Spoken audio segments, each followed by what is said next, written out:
Okay, last lecture में हमने projectile motion को पूरा कंप्लीट क्या किया था, रिवाइज किया था। ओके,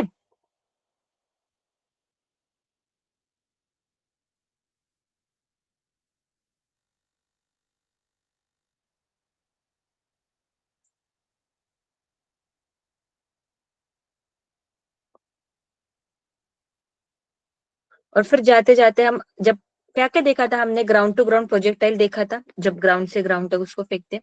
उसके बाद एक पर्टिकुलर सर्टेन हाइट से जब हम प्रोजेक्टाइल को फेंकते हैं तो किस तरीके से, मान लो यहाँ पे एक एच हाइट से प्रोजेक्टाइल को थ्रो करे तो इस तरीके से, इस तरीके से और इस तरीके से। ठीक है, तो इस केस में वो पाथ कैसे फॉलो करेगा, उसका टाइम ऑफ फ्लाइट क्या रहेगा, रेंज क्या रहेगी, किस वेलोसिटी से नीचे स्ट्राइक करेगा, ये सभी चीजें हमने देखी थी। ओके,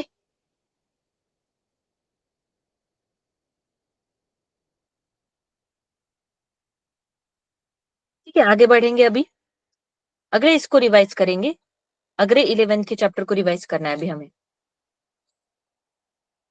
अभी तक हमने किस किस को देख लिया, मोशन इन स्ट्रेट लाइन हो गया, प्रोजेक्टाइल मोशन हो गया। ठीक है, अभी हम किसको रिवाइज करें, हम रिवाइज करें Newton laws of motion, NLM को। ठीक है,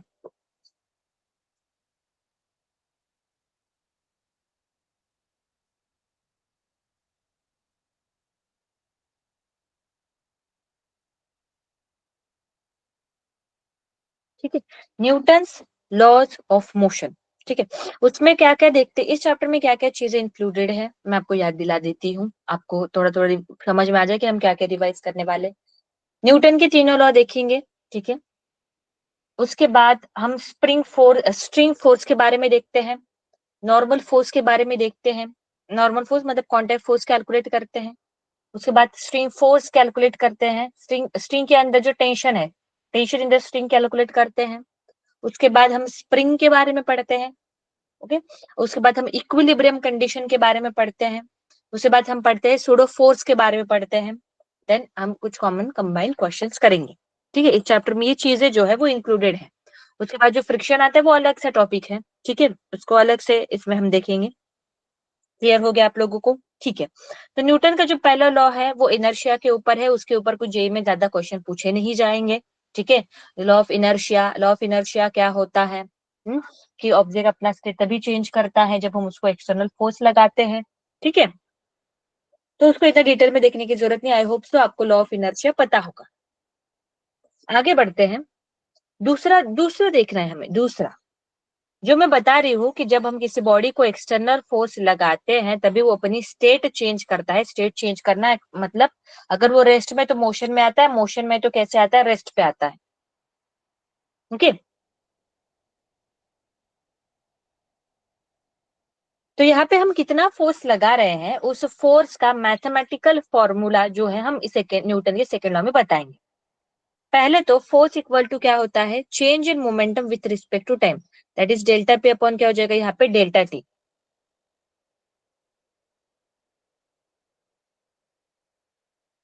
F equal to change in momentum, momentum equal to क्या होता है, मास इंटू वेलोसिटी। पहले मोमेंटम F2 पहले मोमेंटम मान लो P1 है, उसके बाद मोमेंटम क्या है P2, तो P2 माइनस P1, तो मोमेंटम P1 से P2 कितने ड्यूरेशन में हुआ, डेल्टा टी। ओके, तो यहाँ पे F इज इक्वल टू क्या लिखेंगे, M V two minus M V one upon क्या हो गया, डेल्टा टी। कैसे, देखो एक कार थी वो V1 वेलोसिटी से जा रही थी, उसका मास m1 है। डेल्टा टी टाइम में, डेल्टा टी टाइम में उसका मास वही है, अभी उसकी वेलोसिटी क्या हो गई V2, उसकी वेलोसिटी बदल गई, बढ़ भी सकती है कम भी हो सकती है। बढ़ रही है मतलब उसको धक्का मिला होगा, कम होगी तो भी धक्का मिला होगा, धक्का मिलना मतलब क्या है यहाँ पे, फोर्स। इसलिए अगर मोमेंटम चेंज हो रहा है मतलब वहां पे क्या रहेगा, फोर्स रहेगा ही। ओके, इसलिए बोला जाता है कि चेंज इन मोमेंटम मतलब क्या होता है यहाँ पे, force with respect to time, that is change in momentum with respect to time is force. तो ये हो गया यहाँ पे फोर्स का formula, F is equal to क्या हो गया, M D two minus V1 upon क्या हो गया यहाँ पे, डेल्टा टी। ठीक है, ये वाला याद रखो। उसके बाद दूसरा फोर्स का क्या है, dp बाई dt, डिफरेंशिएशन की बात कर रहे हैं, डिफरेंशिएशन। ओके, 11th में आप लोगों ने पढ़ा है, रेट ऑफ चेंज क्या होता है, डिफरेंशिएशन, dy बाई dx मतलब क्या, change of y with respect to x, rate of change of y with respect to x is nothing but rate of change of y with respect to x। इसमें भी वही है, rate of change of momentum with respect to time, मतलब force ही आ गया। तो इसको कैसे लिखेंगे, F is equal to T by D T, P mass into क्या हो गया यहाँ पे, वेलोसिटी। इसको डिफरेंशिएट करना है, इसको डिफरेंशिएट कैसे करेंगे, इसमें रहेगा हमारा चेन रूल। अगर आपको याद होगा डिफरेंशिएशन का चेन रूल क्या था, देखो D D X of U into V. समझ में नहीं आ रहा है किसका डिफरेंशिएशन, दो फंक्शन एक दूसरे को मल्टीप्लीकेशन में है, चेन रूल बोल रही हूँ मैं, यहाँ पे प्रोडक्ट रूल क्या लगेगा, यहाँ पे प्रोडक्ट रूल लगेगा। दो फंक्शन एक दूसरे को मल्टीप्लीकेशन में है, प्रोडक्ट रूल कैसे लगाते हैं, देखो कोई भी कांस्टेंट नहीं है, अगर u और v में से कोई एक कांस्टेंट होता है तो उसको हम बाहर निकाल लेते हैं, फिर उसका डिफरेंशिएशन कर लेते हैं, पर यहाँ पे कोई भी कांस्टेंट नहीं है, दोनों का डिफरेंशिएशन करना है। कैसे किया जाए फिर, क्या तरीका है, u v, इसमें से जो कांस्टेंट है उसको बाहर निकाल लो u, यहाँ पे क्या हो जाएगा, dv बाय dx। अभी उसमें से u को कांस्टेंट मान लिया, किसका डिफरेंशिएशन किया हमने, v को, अभी किसको कांस्टेंट मान लो, v को, किसका डिफरेंशिएशन करेंगे, du बाय dx का।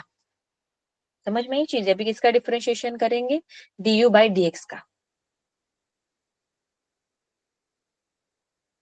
उसी हिसाब से यहाँ पे देखो, अभी किसको कांस्टेंट मानना है, m को कांस्टेंट मान लिया, किसका डिफरेंशिएशन करेंगे, dv बाई dt। अभी किसको कांस्टेंट मान लिया, v को, अभी किसका होगा, dm by dt। This is the force का इक्वेशन।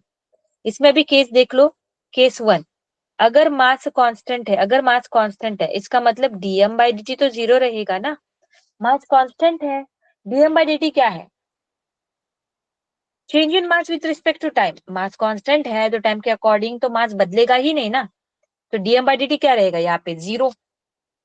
तो F इक्वल टू क्या हो जाएगा, m dv बाई dt। तो इतना ही इक्वेशन बनेगा। dv बाई dt क्या होता है, एक्सेलरेशन, तो mass into acceleration. This is case 1। अभी देखेंगे हम यहाँ पे केस 2। F इक्वल टू क्या आ जाएगा, अगर मैं ऐसे बोल दूं कि यहाँ पे वेलोसिटी कांस्टेंट है, वेलोसिटी कांस्टेंट है, मास चेंज हो रहा है, वेलोसिटी कांस्टेंट है मतलब dv बाई dt तो क्या रहेगा यहाँ पे, जीरो रहेगा। dv बाई dt क्या रहेगा यहाँ पे, जीरो रहेगा। वेलोसिटी तो कांस्टेंट है मतलब समय के साथ नहीं बदलेगी। तो एफ इक्वल टू क्या हो जाएगा, ये वाली टर्म जीरो हो गई, ये वाली टर्म जीरो हो गई, ये क्या हो जाएगा, m into, sorry velocity constant है, ये वाली टर्म जीरो हो गई। तो फोर्स इक्वल टू क्या आ जाएगा, force is equal to v into dm by dt। मतलब वेलोसिटी कांस्टेंट है, मास वक्त के साथ चेंज हो रहा है, उसके कारण भी फोर्स लग रहा है। अभी ऐसे कैसे पॉसिबल है कि वेलोसिटी कांस्टेंट है, मास बदल रहा है तभी फोर्स लग रहा है। उसका मैं एग्जांपल दे रही हूँ तुम लोगों को, रॉकेट। अभी दिवाली में पटाखे अगर फोड़े होंगे तो रॉकेट होता है ना अपना इस तरीके का, ये हमारा रॉकेट, उसको इस तरीके से तुम बॉटल में रख देते हो। ओके, इस तरीके से, इस तरीके से उसको बॉटल में रख दिया, यहाँ पे कुछ मिट्टी में डाल दिया उसको, तो उसके बाद क्या करते हैं हम लोग, यहाँ पे इसको जला दिया, ऐसे हाथ में लेके उसको ऊपर फेंकते हैं क्या, कि ऊपर फेंकते हैं ऐसे हाथ में लेके, नहीं, यहाँ अपना अपना वो खड़ा होता है, उसको हम बर्न करते हैं, जलाते हैं, वो अपने आप ऊपर चला जाता है। कैसे, हम उसको तो कोई फोर्स लगाते ही नहीं है, कुछ भी वेलोसिटी से ये ऊपर जाता है। क्यों, क्योंकि उस रॉकेट के अंदर बारूद है, वो बारूद जो है कब तक रॉकेट ऊपर चलता है? जब तक बारूद खत्म नहीं हो जाती तब तक। तो उसके अंदर जो बारूद है वो क्या हो रही है? बर्न हो रही है। बारूद मतलब हम उसको बोलेंगे फ्यूल। फ्यूल एक पर्टिकुलर रेट से बर्न हो रहा है, दैट इज उसका मास चेंज हो रहा है dm/dt। उसके कारण उसको फोर्स मिल रहा है और वो रॉकेट जो ऊपर जा रहा है। क्लियर हुई चीजें? तो ये वाले फॉर्मूले हमें क्या रखने, याद रखने हैं। आगे बढ़ते हैं फटाफट। अभी देखना है नॉर्मल, mg फोर्स और टेंशन। आई होप सो सब याद आ रहा है, फिर भी मैं विजिट करूं। मुझे एक बात बताओ, चलो तुम लोग बताओ, तुम्हें नॉर्मल फोर्स कैसे एक्ट करता है, mg फोर्स कैसे एक्ट करता है, टेंशन फोर्स कैसे एक्ट करता है, उसके बाद किसकी बात करूं मैं यहाँ पे, स्प्रिंग फोर्स कैसे एक्ट करता है, इनके बारे में पता है या नहीं है? अगर पता रहेगा तो मैं सीधा क्वेश्चन की तरफ जा पाऊंगी। सबको पता है? यस, भटिंडा स्कूल आपको पता है, गुड। बाकी लोग फटाफट फटाफट बोलो, माइक ऑन करके बोलो। Okay good.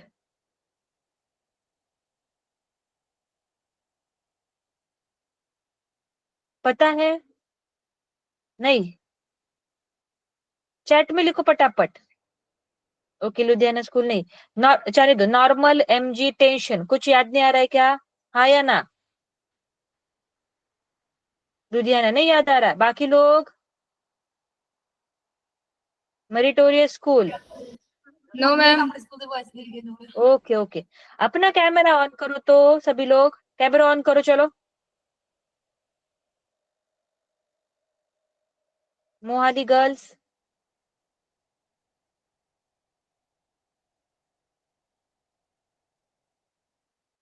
सभी लोग कैमरा ऑन करेंगे? चलो जिनके पास है वो तो ऑन करिए। Yes good, meritorious school. Yes, हाँ जिनके पास है वो ऑन करेंगे।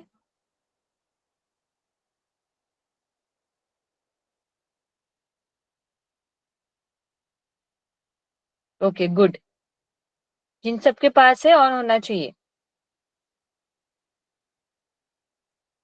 चलो फिर देखते हैं, नॉर्मल फोर्स के बारे में देखेंगे यहाँ पे कैसे एक्ट करता है। ये बेसिक आना चाहिए तभी हम क्वेश्चन समझ पाएंगे।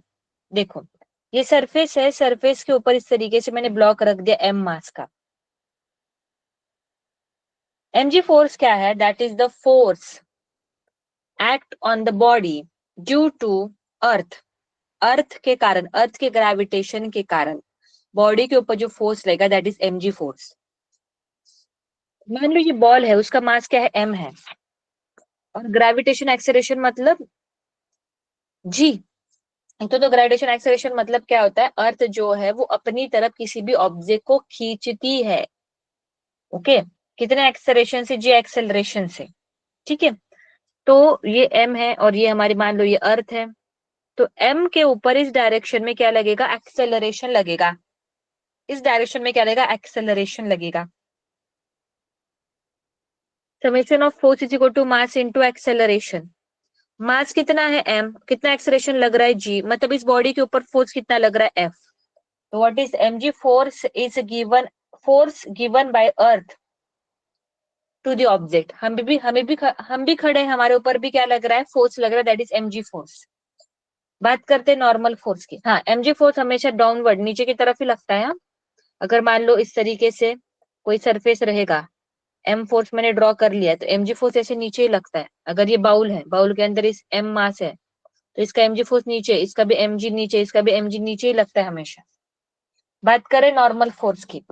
Normal force is a contact force. दो बॉडी का जब कांटेक्ट होता है तभी नॉर्मल फोर्स क्या होता है? एक्ट होता है। देखो ये सरफेस है, mg फोर्स कैसे लगेगा बेटा? mg फोर्स लगेगा नीचे। Normal force is a contact force. जब कोई ऑब्जेक्ट का और सरफेस का कांटेक्ट होता है तभी नॉर्मल फोर्स जो है वो एक्ट करता है। और नॉर्मल फोर्स एक्ट करता है, नॉर्मल फोर्स कैसे रहता है? नॉर्मल फोर्स रहता है perpendicular to surface. Normal force is given by surface to that object. Normal force हमारा सरफेस जो है उस ऑब्जेक्ट को लगाता है, पर वो कैसे रहता है? परपेंडिकुलर रहता है, मतलब लगेगा इस तरीके से। क्या क्या बोला मैंने? नॉर्मल फोर्स तभी होता है जब दो ऑब्जेक्ट का कांटेक्ट हो, दो सरफेसेस का। मान लो ये ग्राउंड है और यहाँ पे ये m है, तो नीचे सिर्फ mg लगेगा, नॉर्मल नहीं लगेगा, बिकॉज दोनों का कांटेक्ट नहीं है। अभी दोनों का कांटेक्ट हो गया, कांटेक्ट हो गया तो ये सरफेस उस बॉडी को लगाएगा नॉर्मल फोर्स, और उसकी डायरेक्शन कैसी रहेगी, ठीक है, इसके ऊपर लग रही, और डायरेक्शन कैसी रहेगी, perpendicular, perpendicular to the surface, या फिर दोनों जिस कांटेक्ट पे है उसको क्या रहेगा, परपेंडिकुलर। ड्रॉ करके देखते हैं। देखो ये इस तरीके का एक इंक्लाइन प्लेन है, और यहाँ पे क्या हुआ, m मास का ब्लॉक रखा है। mg फोर्स कैसे लगेगा, mg फोर्स हमेशा लगता है नीचे लगेगा mg फोर्स। कांटेक्ट कहाँ पे है दोनों का कांटेक्ट यहाँ पे हो रहा है ना, तो नॉर्मल फोर्स कैसे लगता है, नॉर्मल फोर्स लगता है कांटेक्ट पे, पर लगेगा कैसे, परपेंडिकुलर टू सरफेस, यहाँ पे इस सरफेस, इस तरीके से मेरा लगेगा नॉर्मल फोर्स। और एक एग्जांपल समझते हैं। मान लो ये दो सरफेसेस है, और यहाँ पे एक स्पीयर है m मास का, mg फोर्स कैसे रहेगा, mg फोर्स इस तरीके से नीचे लगेगा। कांटेक्ट कहाँ पे हो रहा है, कांटेक्ट हो रहा है यहाँ पे और यहाँ पे, तो नॉर्मल फोर्स कैसे लगेगा, यहाँ पे कांटेक्ट पे लगेगा इस तरीके से।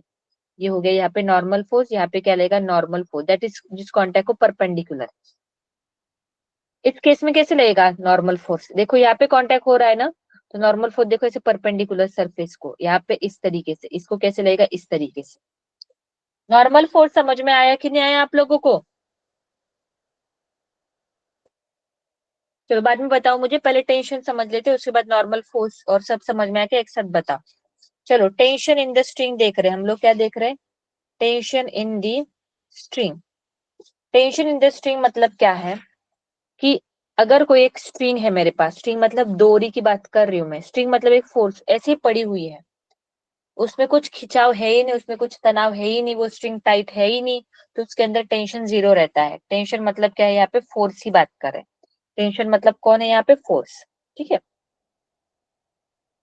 अभी मैंने क्या किया, इस स्ट्रिंग को इस तरीके से यहाँ पे क्या लगा दिया, एम मास लगा दिया, क्या लगा दिया, एम मास।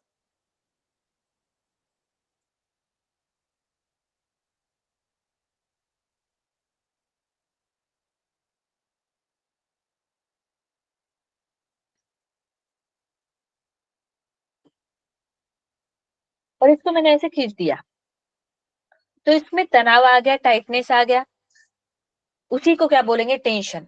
तो इसके अंदर टेंशन कितना आया है उसको बाद में कैलकुलेट करेंगे, पहले तो टेंशन एक्ट कैसे करेगा, चीजों को समझ लो पहले। हम जो स्ट्रिंग कंसिडर कर रहे हैं वो क्या है, मासलेस है। स्ट्रिंग क्या है, मासलेस, स्ट्रिंग का मास नहीं है। इसका मतलब हर एक जगह जो टेंशन रहेगा वो क्या रहेगा, सेम रहेगा। उसके बाद one string one tension, one string one tension. अगर एक स्ट्रिंग है तो एक ही उसके अंदर थ्रू आउट क्या रहेगा, टेंशन रहेगा। दो स्ट्रिंग है तो दो टेंशन रहेंगे।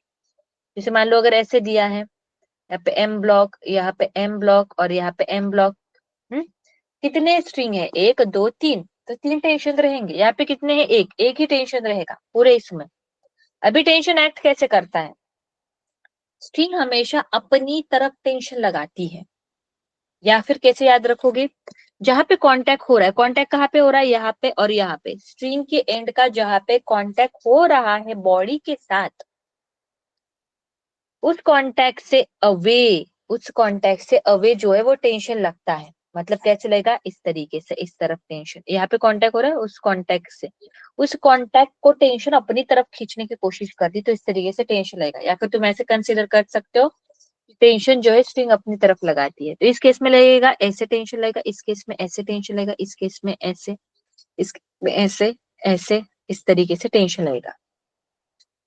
समझ में आया कि सब लगी लोगों को, कोई दिक्कत है यहाँ तक। अच्छा फिर से तुम लोगों ने अपने कैमरे बंद कर दिए, ये कौन सी बात हुई,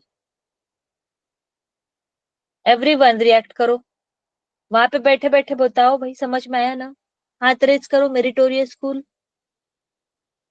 परमिंदर,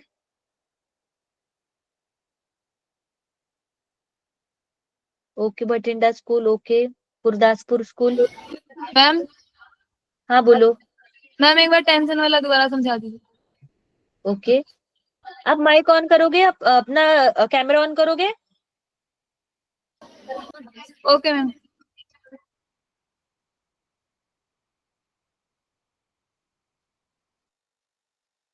ओके। चलो फिर तो मैं टेंशन का तुम्हें क्वेश्चन में दोबारा बताती हूँ, चलो क्वेश्चन के थ्रू बताती हूँ मैं। ओके, कैमरा ऑन रखिए, क्वेश्चन समझाती हूँ, उसके अंदर दोबारा टेंशन का हो जाएगा। देखो यहाँ पे M1 M2 और यहाँ पे क्या हो गया, यहाँ पे M3। ओके, यहाँ पे मैंने क्या किया, इस पूरे इसको खींच रही हूँ मैं F4 से, F4 से खींच रही हूँ, तो ये सभी तीनों के तीनों साथ में चलेंगे, ये तो समझ में आ गया ना। इसको मैंने कुछ F4 से खींचा है, तो M1 M2 और M3 तीनों के तीनों जो है वो कैसे चलेंगे, साथ में चलेंगे। साथ में चलेंगे तो उनका तीनों का एक्सेलरेशन क्या रहेगा, सेम। इसी डायरेक्शन में क्यों निकाला मैंने, क्योंकि इस डायरेक्शन में फोर्स लग रहा है, तो सीधी सी बात है ये फोर्स इनको चला रहा है इस डायरेक्शन में, तो एक्सेलरेशन भी इसी तरफ रहेगा, तीनों साथ में ही चलेंगे। तो इसका एक्सेलरेशन कैसे निकालेंगे, उसकी वैल्यू क्या रहेगी, उसकी वैल्यू निकालेंगे हम summation of force is equal to mass into acceleration F. अभी मास कितना है, देखो मास हमें अलग अलग दिख रहा है, M1 M2 M3, पर तीनों तो साथ में ही चल रहे हैं, और उनके अंदर जो स्ट्रिंग है बीच बीच में वो तो मासलेस है, तो उसके मास ऐड करने की जरूरत ही नहीं है। तो हम टोटल मास ऐसे बोल सकते हैं क्या, M1 plus M2 plus M3 into acceleration. देखो ये किस तरीके से है, जब ये M1 ब्लॉक होता है और इसको F फोर्स लगता है तो इसका एक्सेलरेशन कितना है, कैसे निकालते, summation of force is equal to mass into acceleration. Okay, तो यहाँ पे F फोर्स लगा दिया हमने, मास कितना है यहाँ पे M1 और ये हो गया एक्सेलरेशन, तो एक्सेलरेशन कितना आता है F अपॉन M1, एक्सेलरेशन क्या आता है F अपॉन N1। इस तरीके से अगर एक ही ब्लॉक है तो इस तरीके से, एक ब्लॉक M ब्लॉक है उसको F फोर्स लगा दिया तो कितने एक्सेलरेशन से चलता है, फॉर्मूला क्या यूज करोगे, force equal to mass into acceleration, force F लग रहा है, मास M1 और A, तो F is equal to F upon M1 आ गया, इस एक्सेलरेशन से चलेगा। इसमें भी वही लगा रहे हैं हम दिमाग, पर यहाँ पे हम M1 M2 M3 को अलग अलग कंसीडर करने की जगह एक ही कंसीडर किया, क्यों, क्योंकि तीनों साथ में चल रहे हैं और तीनों के तीनों कनेक्टेड है। और तुम लोग बोलोगे मैम फिर स्ट्रिंग का भी तो मास ऐड करना पड़ेगा, नहीं, क्योंकि हमने स्ट्रिंग को क्या कंसीडर किया, मासलेस कंसीडर किया। यहाँ पे एक्सेलरेशन क्या आ गया, F upon M1 plus M2 plus M3, तो इस तरीके से एक्सेलरेशन आ गया। चलो सीख लिया तुम लोगों। अभी बात आती है टेंशन की, टेंशन मतलब स्ट्रिंग के अंदर कितना तनाव है। तो पहले तो क्या क्या चीज याद रखनी कि टेंशन एक्ट कैसे करता है। हमेशा स्ट्रिंग के अंदर टेंशन जो है स्ट्रिंग अपनी तरफ लगाती है, इस तरीके से याद रखो, या फिर दूसरा तरीका, स्ट्रिंग जिस पॉइंट पे कनेक्टेड है, स्ट्रिंग किस पॉइंट पे कनेक्टेड है, यहाँ पे और यहाँ पे कनेक्टेड है, तो जिस पॉइंट पे स्ट्रिंग का एंड कनेक्टेड है उस एंड को वो अपनी तरफ खींचने की कोशिश करती है। मतलब इसकी तरफ टेंशन ऐसे लेगा, इस यहाँ पे कनेक्टेड है ना, इस पॉइंट को अपनी तरफ खींचने की कोशिश करेगी, इस पॉइंट को अपनी तरफ खींचने की कोशिश करेगी, तो ऐसे टेंशन ऐसे टेंशन। यहाँ पे और एक चीज बताइए, जितने टेंशन उतने, जितने स्ट्रिंग उतने टेंशन, दो स्ट्रिंग है दो टेंशन, तो मान लो ये स्ट्रिंग 1 ये स्ट्रिंग 2 है, तो इसका नाम T1 इसके अंदर ये भी डायरेक्शन ऐसे रहेगी T2 और ये क्या हो जाएगा यहाँ पे T2। एक और चीज बताती हूँ टेंशन की डायरेक्शन की, मान लो इस तरीके की एक पुली है और इस पुली के ऊपर यहाँ पे एक मैंने स्ट्रिंग लटका दी है, यहाँ पे ब्लॉक है मेरा M1 और यहाँ पे ब्लॉक है मेरा M2, तो इसके ऊपर फोर्स कैसे लगेगा, देखो नीचे की तरफ M1G that is gravitation force, यहाँ पे M2G, यहाँ पे भी लगेगा M1G M2G नॉर्मल, पर उसको मैं अभी देख नहीं रही, उसको बाद में आऊंगी मैं उसके ऊपर। यहाँ पे देखो ये स्ट्रिंग है और ये M2 M1 ऐसे लटकाए हुए हैं, अगर मैं बोल दूं कि M2 मेरा M1 से ज्यादा है तो ये जो है वो ऐसे घूम जाएगा ना, M2 ज्यादा है तो ये ऐसे घूमेगा, ऐसे घूम जाएगा, ऐसे, ये A एक्सेलरेशन से नीचे जाएगा तो ये A एक्सेलरेशन से ऊपर जाएगा।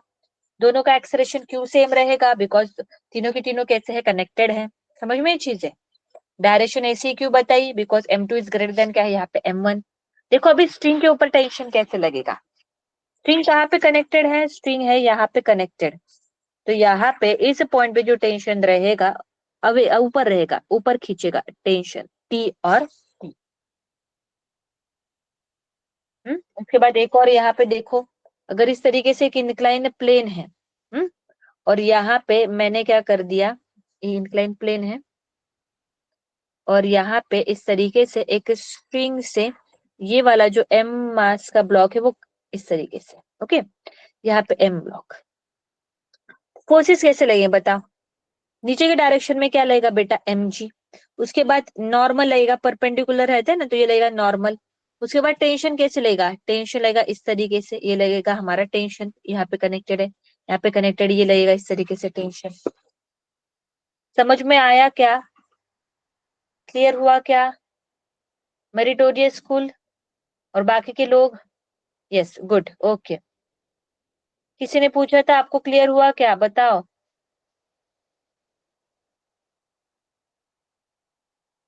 चलो आगे बढ़ेंगे। यस मैम, समझ आ गई। चलो आगे बढ़ेंगे इस चीज को लेके। अभी हमें देखना है action reaction force. Action reaction force मतलब न्यूटन का तीसरा लॉ सबको पता है। पहला दूसरा लॉ भले नहीं आए हमें, तीसरा लॉ तो हमें पता ही होता है। तीसरा लॉ क्या होता है, there is always reaction for every action. हाँ पता है, एकदम बड़ा वाला ऐसा है तुम्हारा, तीसरा लॉ सबको पता है, इसमें नहीं भूलोगे तुम, पर पहले दूसरे भूल जाते हैं। चलो फिर तीसरा लॉ क्या है कि there is always reaction for the every action. हर एक्शन के लिए रिएक्शन है। अगर सामने मेरे पास वॉल है और उस वॉल को मैं क्या कर दूं, यहाँ पे पंच कर दूं, अगर उस वॉल को मैं पंच कर दूं तो क्या हो जाएगा, यहाँ पे वॉल को भी फोर्स लगेगा और मेरे फिस्ट को भी क्या लगेगा, फोर्स लगेगा। ठीक है, वॉल को भी फोर्स लगेगा और मेरे फिस्ट को भी फोर्स लगेगा। इसको थोड़ा हम कैसे क्वेश्चन होंगे उस हिसाब से अभी हम देखते हैं। ठीक है, ज्यादा एक्सप्लेन करना इज नॉट पॉसिबल। हाँ, तभी मैं कोशिश कर रही हूँ कि आप लोगों को ज्यादा चीजें एक्सप्लेन करूँ। मैं समझ रही हूँ कि आपको ये चैप्टर पूरा आता है, बिकॉज आप 11th पढ़ चुके हो, टेस्ट दे चुके हो, 11th पास हो चुके हो। ओके, तो दिक्कत आ रही है तो पूछ लिया करो। चलो फिर यहाँ पे M1 और M2 एक्शन रिएक्शन की बात कर रहे हैं। पहले तो समझो एक्शन रिएक्शन क्या है ना। एक्शन जो है, जब एक्शन होता है तो उसका रिएक्शन हमें हमेशा दिखता है यूनिवर्स में। एक्शन रिएक्शन जो है वो दोनों जो फोर्स है, एक्शन एक बॉडी के ऊपर लगता है, रिएक्शन दूसरे बॉडी के ऊपर लगता है। वॉल के ऊपर मैंने मारा तो वो एक्शन हो गया, मेरे हाथ को लगा वो रिएक्शन है। एक्शन वॉल के ऊपर दिखा, रिएक्शन मेरे फिस्ट के ऊपर दिखा, तो एक्शन रिएक्शन अलग अलग बॉडी के ऊपर लगते हैं। उसके बाद उनका डायरेक्शन अपोजिट रहता है, एग्जैक्टली अपोजिट रहते हैं, एग्जैक्टली अपोजिट रहते हैं, और उनका मैग्नीट्यूड क्या रहता है, सेम रहता है। चलो फिर आगे बढ़ते हैं। मैंने M1 और M2 इस तरीके से ड्रॉ कर लिया। मैंने क्या किया, इसको इस डायरेक्शन में कुछ F फोर्स लगाया, इस डायरेक्शन में क्या लगाया मैंने, इस तरीके से F फोर्स लगाया। तो इनका जो यहाँ पे कांटेक्ट है, यहाँ पे क्या है, कांटेक्ट है। सोचा जाए तो नीचे वाला जो सरफेस है, नीचे वाला सरफेस तो हमारा स्मूथ है, ये वाला सरफेस जो है वो क्या है, स्मूथ है। इस M1 को मैंने क्या लगाया है, F फोर्स लगाया है। तो ये M1 और M2 सीधी सी बात है, दोनों साथ में ही चलेंगे। हाँ, साथ में ही चलेंगे ए एक्सेलरेशन से। क्यों, ऐसा क्यों हुआ? फोर्स तो मैंने M1 को लगाया पर M2 भी चल रहा है, साथ में चल रहा है, क्यों?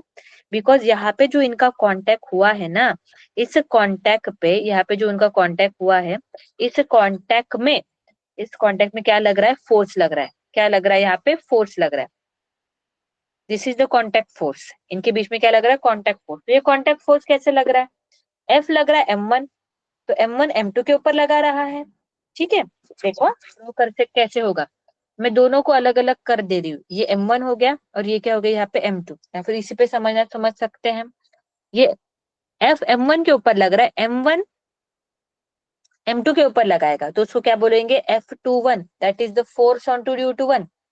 ये क्या है यहाँ पे, force on two due to क्या हो जाएगा यहाँ पे 1, उसी हिसाब से इसके ऊपर लगाएगा तो ये क्या हो जाएगा, फोर्स ऑन 1 ड्यू टू क्या हो जाएगा यहाँ पे 2।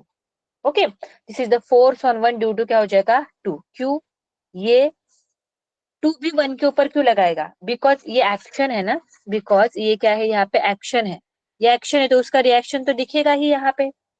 तो किस तरीके से होगा, देखो ये M1 है, M1 को इस तरीके से यहाँ पे F लग रहा है, तो M1 M2 के ऊपर लगा रहा है, that is F21, that is the force on two due to 1। M1 अगर F2 के ऊपर लगाएगा तो F2 भी तो M1 के ऊपर लगाएगा, तो उसकी डायरेक्शन किस तरफ रहेगी, इस तरफ, F12। दोनों को देखो, डायरेक्शन अपोजिट है, मैग्नीट्यूड सेम है, तो इनके बीच का जो कांटेक्ट फोर्स है दैट इज दिस मच। और एक्सेलरेशन की डायरेक्शन तो इसी तरफ रहेगी। दोबारा समझाती हूँ, 1, 2 और 3, M1, M2 और M3 तीन ब्लॉक है। इस डायरेक्शन में F फोर्स लग रहा है, तो दो कांटेक्ट कहाँ कहाँ पे है, यहाँ पे और यहाँ पे, तो दो कांटेक्ट फोर्स रहेंगे। कैसे ड्रॉ करेंगे, ये इसके ऊपर लगाएगा, ये जो है ये इसके ऊपर लगाएगा और ये इसके ऊपर लगाएगा, ये इसके ऊपर लगाएगा और ये इसके ऊपर लगाएगा। इन दोनों के बीच का कांटेक्ट फोर्स एक है, इनके बीच का कांटेक्ट फोर्स एक है, तो ड्रॉ कैसे होगा। चलो मान लो इनके बीच के इसका नाम दे दिया मैंने F1, इनके बीच के नाम दे दिया मैंने F2, तो इसको कैसे निकलेगा, M1 इक्वल टू, इसको इस डायरेक्शन में F लग रहा है, इस डायरेक्शन में F1 लग रहा है। M2 की बात करें तो M2 के ऊपर कैसे लग रहा है, देखो M2 के ऊपर लगने वाले, इस डायरेक्शन में क्या लग रहा है F1, इस डायरेक्शन में क्या लग रहा है यहाँ पे F2, एक्सेलरेशन तो इसी तरफ है। उसके बाद बात चल रही है यहाँ पे M3 की, इस डायरेक्शन में क्या लग रहा है यहाँ पे F2। समझ में आया कि नहीं आया ये बताओ तो मुझे पहले आप लोगों को। परमिंदर, आपका कैमरा ऑन है, बताइए वहां पे। Very good, good. Talwara school, okay okay, good good. Meritorious school boys, okay चलो आगे बढ़ते हैं। एक क्वेश्चन करेंगे अभी हम लोग। हर एक चीजें स्टेप बाय स्टेप जाना इज नॉट फिजिबल, ओके, पर आई एम ट्राइंग कि हम हर चीज क्या करें, कवर करें। तो और बहुत सारी चीजें मैं क्वेश्चन के थ्रू समझा रही हूँ, तो अच्छे से ध्यान दो। कांटेक्ट होना चाहिए इनका, कांटेक्ट फोर्स, ठीक है। देखो यहाँ पे जो है 10 kg का ब्लॉक है, यहाँ पे जो है वो क्या है 20 kg का ब्लॉक है। 10 kg का ब्लॉक है और यहाँ पे 20 kg का ब्लॉक है। इसको यहाँ पे फोर्स लग रहा है कितना, 100 न्यूटन का। उसके बाद क्या हो रहा है, और फोर्स लग रहा है इसको कितने एंगल पे, 30 डिग्री पे कितना फोर्स लग रहा है यहाँ पे, 50 न्यूटन का क्या लग रहा है यहाँ पे फोर्स लग रहा है, ओके। क्या है, हमें हमें फाइंड आउट करना है, हमें फाइंड करना है यहाँ पे एक्सेलरेशन और contact force between 10 kg and 20 kg। पूरा फोकस बोर्ड के ऊपर होना चाहिए, सब चीजें क्लियर हो जाएगी। हमें क्या फाइंड आउट करना है, एक्सेलरेशन फाइंड आउट करना है और कांटेक्ट फोर्स फाइंड आउट करना है 10 kg और 20 kg के बीच में। पहले एक्सेलरेशन निकालते हैं। एक्सेलरेशन देखो 100 न्यूटन ऐसे लग रहा है। हमेशा ये याद रखो, हमेशा ये याद रखो, जिस डायरेक्शन में मोशन हो रही होगी, जिस डायरेक्शन में मोशन हो रही होगी उसी डायरेक्शन के फोर्सेस पे फोकस करना है। लॉजिकल बात है, यहाँ पे दिया नहीं कि चलेगा कैसे, ओके, यहाँ पे दिया नहीं है चलेगा कैसे। क्या लगता है किस डायरेक्शन में चलेगा, 100 न्यूटन इस तरफ लग रहा है, ऐसे 50 लग रहा है। देखा जाए तो एक्सेलरेशन आएगा इस तरीके से, क्योंकि 100 न्यूटन ज्यादा है ना 50 न्यूटन से, तो इस तरीके से इस डायरेक्शन में क्या चलेगा, यहाँ पे इस डायरेक्शन में क्या रहेगा, एक्सेलरेशन। ठीक है, निकालते हैं फिर यहाँ पे कितना एक्सेलरेशन रहेगा। इसको हम एक बॉडी कंसिडर कर सकते हैं क्या, यस, हम इसको क्या कर सकते हैं, एक कंप्लीट बॉडी कंसिडर कर सकते हैं। पहले तो हमेशा ये याद रखो, जिस डायरेक्शन में मोशन हो रही है उस डायरेक्शन में कौन कौन से फोर्सेस लग रहे हैं। इस डायरेक्शन में मोशन हो रही है तो उस डायरेक्शन में कौन सा लग रहा है, 100 न्यूटन। 50 न्यूटन ऐसे कुछ एंगल पे ही लग रहा है, तो इसको मैं क्या कर रही हूँ, यहाँ पे रिजोल्व कर देती हूँ। यहाँ पे मैंने उसको रिजोल्व कर दिया, एक कंपोनेंट ऐसे, एक कंपोनेंट ऐसे, okay.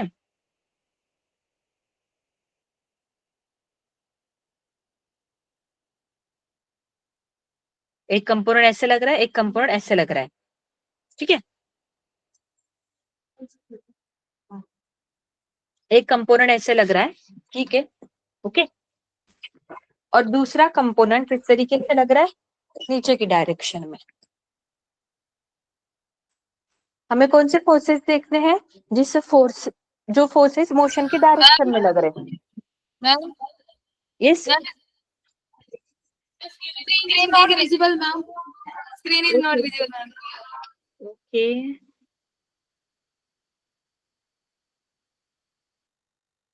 someone else is presenting, भाई कौन कौन प्रेजेंट कर रहा था स्क्रीन?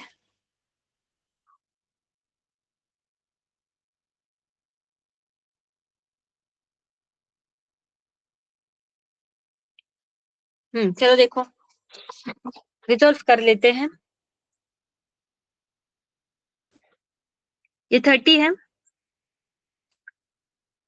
तो ये वाला भी एंगल क्या हो जाएगा यहाँ पे 30 अल्टरनेट एंगल। रिजॉल्व कर दे तो ये वाला कंपोनेंट 50 कॉस ऑफ क्या हो जाएगा यहाँ पे 30, ये वाला कंपोनेंट क्या हो जाएगा यहाँ पे 50 साइन ऑफ 30। समझ में आ रही चीज है?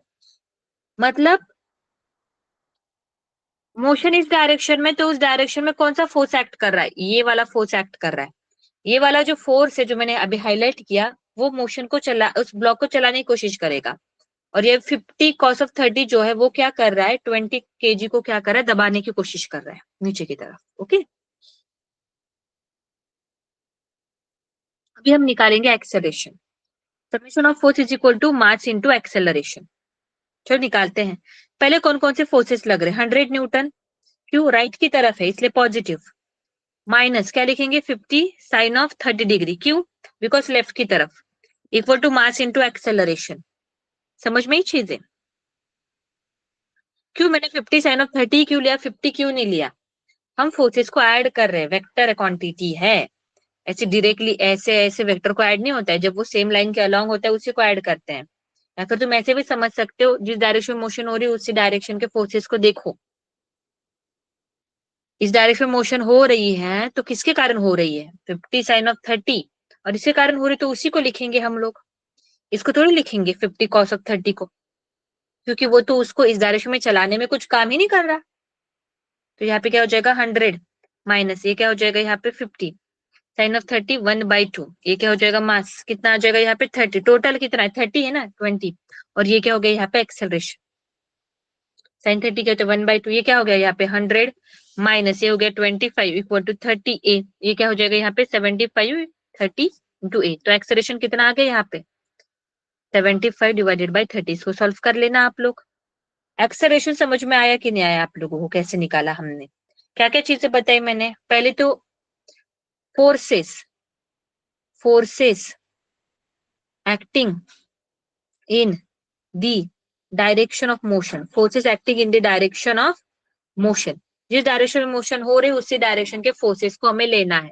ठीक है, और एक ही फॉर्मूला देखा, summation of force into summation of force mass into acceleration. Clear हुआ आप लोगों को? उसके बाद अभी हमें क्या फाइंड आउट करना है, कांटेक्ट, इनके बीच का कांटेक्ट। मुझे लगता है टाइम ड्यूरेशन उतना नहीं है, निकल नहीं पाएगा, तो अगले लेक्चर में हम उनके बीच का कितना कांटेक्ट फोर्स है वो निकालेंगे। नेक्स्ट लेक्चर में आते समय स्प्रिंग फोर्स क्या होता है, सूडो फोर्स क्या होता है, इक्विलिब्रियम क्या होता है, ये सभी चीजें रिवाइज करके आना। ओके, कल के लेक्चर में। कोई दिक्कत? ओके चलो, ठीक है, मिलते हैं फिर कल। ओके।